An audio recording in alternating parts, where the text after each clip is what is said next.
चाषी मानक पई आसला बड़ खुशी खबर। एबे आपनको हेबाकु जाउछि बेनिफिट सरकार तरफ मिल 12,000 टंका वार्षिक। तेबे कौन रही अपडेट जहां मैं वीडियो माध्यम जाना एवं आसूँ आउ एक बड़ घोषणा। आपण माने समस्ते प्रधानमंत्री किसान सम्मान निधि योजना निहाती भाव जानिथिबे, जहां मध्य किसान योजना बोली कहुच्छी। तेबे किसान योजना है बड़ परिवर्तन। एवं 6,000 परिवर्ते आपण को मिल 12,000 टंका।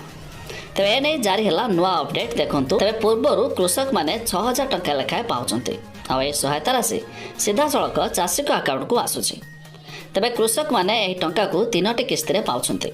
प्रति 4 मास थरे लेखाएं चाषी को 2,000 टंका लेखाएं अर्थात 6,000 टंका मिलुची। एबे वर्तमान 15तम किस्तीर टंका सरकार मध्य पठाई सारिछंती।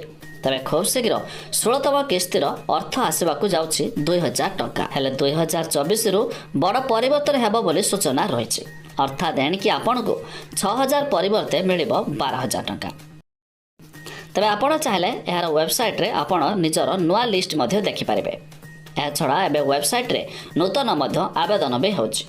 जदि आपण माने नुआ रजिस्टर करिया पई चाहुछंती तबे जेकोसी जनसेवा केन्द्र मानक जाई नुआ रजिस्टर मध्य करि पारिबे। आ आपणकर लिस्ट रे नाम आसिले आपण भी पाई पारिबे वार्षिक 12,000 टंका पीएम किसान योजना अधीन रे। तबे यार वेबसाइट रो लिंक आमे डिस्क्रिप्शन देइछु, आपण माने जाई चेक कर दे पारिबे।